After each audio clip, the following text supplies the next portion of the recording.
আসসালামু আলাইকুম সুপ্রিয় দর্শক, চলে আসলাম নতুন আরও একটি রেসিপি নিয়ে। খুব পরিচিত, খুব চেনা একটি রেসিপি, কম বেশি সবাই করে থাকেন। আর এই শীতের সিজনে এটা তো সবার ঘরে ঘরেই হয়ে থাকে। সেই একটি রেসিপি আজ আমি নিয়ে এসেছি। তো চলুন চলে যাই মূল রেসিপিতে। এতক্ষণে হয়তো বুঝে গিয়েছেন আমি রেসিপিটা কী রেসিপি নিয়ে এসেছি। তো আলু ভর্তার রেসিপি। প্রথমে আমি আলুগুলোকে ধুয়ে পরিষ্কার করে নিয়েছি। এখন যেহেতু নতুন আলুতে প্রচুর পরিমাণে বালি থাকে, আলুগুলোকে ভালো করে ধুয়ে নিতে হবে। তারপরে আমি একটা পাতিলে পানি দিয়ে তারপরে আলুগুলো দিয়ে দিলাম সিদ্ধ হওয়ার জন্য। এখন চুলাটা অন করে দিয়েছি, একটা ঢাকনা দিয়ে ঢেকে আলুগুলোকে আমি সিদ্ধ করে নেব।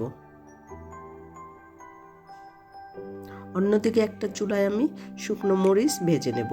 শুকনো মরিচের ভর্তাটা খেতে বেশি মজা হয়, তাই আজ ভর্তাটা আমি শুকনো মরিচ দিয়ে করব। শুকনো মরিচগুলোকে ভেজে মচমচে করে নিতে হবে। আর এদিকে আলুটা দেখতে পাচ্ছেন সিদ্ধ হচ্ছে। নতুন আলু সিদ্ধ হতে বেশি একটা সময় লাগবে না। আমি 12 থেকে 14 মিনিট পরে আলুটা সিদ্ধ হয়েছে কিনা টেস্ট করে দেখব। হ্যাঁ, আলুটা সিদ্ধ হয়ে গেছে। আমি একটা শাসলিকের কাঠি দিয়ে উঠিয়ে দেখলাম সিদ্ধ হয়ে গিয়েছে। সবগুলো আলু একে একে উঠিয়ে নিয়েছি। আলুগুলো এখনও অনেক গরম, ধোয়া বের হচ্ছে। কিছুটা ঠান্ডা হওয়ার পরে আলুগুলো থেকে চোকলা পরিষ্কার করে নিতে হবে। একে একে সবগুলো আলুর চোকলা পরিষ্কার করে নেব। আলুগুলো যেহেতু গরম, হাত দিয়ে ম্যাশ করা যাবে না, তাই একটা আলু ম্যাশার দিয়ে আলুগুলো খুব ভালো করে ম্যাশ করে নিতে হবে। সবগুলো আলু ম্যাশ করা হয়ে গিয়েছে।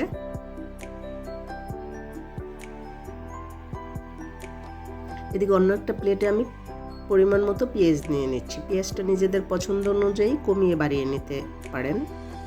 আমি একটু কাঁচা পেঁয়াজ খেতে পছন্দ করি, তাই পেঁয়াজের পরিমাণটা বেশি দিয়েছি। স্বাদ মতো লবণ দিয়ে দিলাম। আর নিয়ে নেব শুকনো মরিচ। এটাও নিজেদের পছন্দ অনুযায়ী নিতে হবে।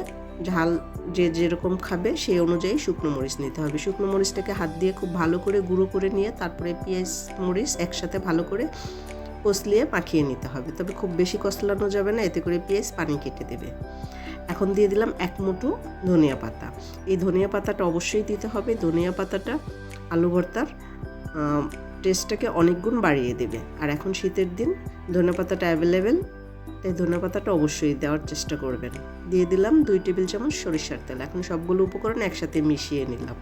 এটাও হয়ে গেল একটা ভর্তা। এটা দিয়েও ভাত খেতে খুব ভালো লাগে। তো ম্যাশ করা আলুগুলো এখন এখানে দিয়ে দেব। দিয়ে এখন সবগুলো উপকরণ একসাথে খুব ভালো করে মেশালেই হয়ে যাবে আলু ভর্তা। তো সবগুলো উপকরণ একসাথে খুব ভালো করে মেশানো হয়ে গিয়েছে। এখন উপর দিয়ে একটু দিয়ে দেব সরিষার তেল। 1/2 টেবিল চামচ পরিমাণ সরিষার তেল উপর দিয়ে আবারও একটু দিয়ে দিলাম। তো এই তো হয়ে গেল আমার আলু ভর্তা। খুব সহজে এবং অল্প সময়ে হয়ে গিয়েছে। গরম গরম ভাতের সাথে এই আলু ভর্তাটা খেতে অনেক ভালো লাগে। আশা করছি সবার কাছে রেসিপিটি ভালো লেগেছে। আল্লাহ হাফেজ।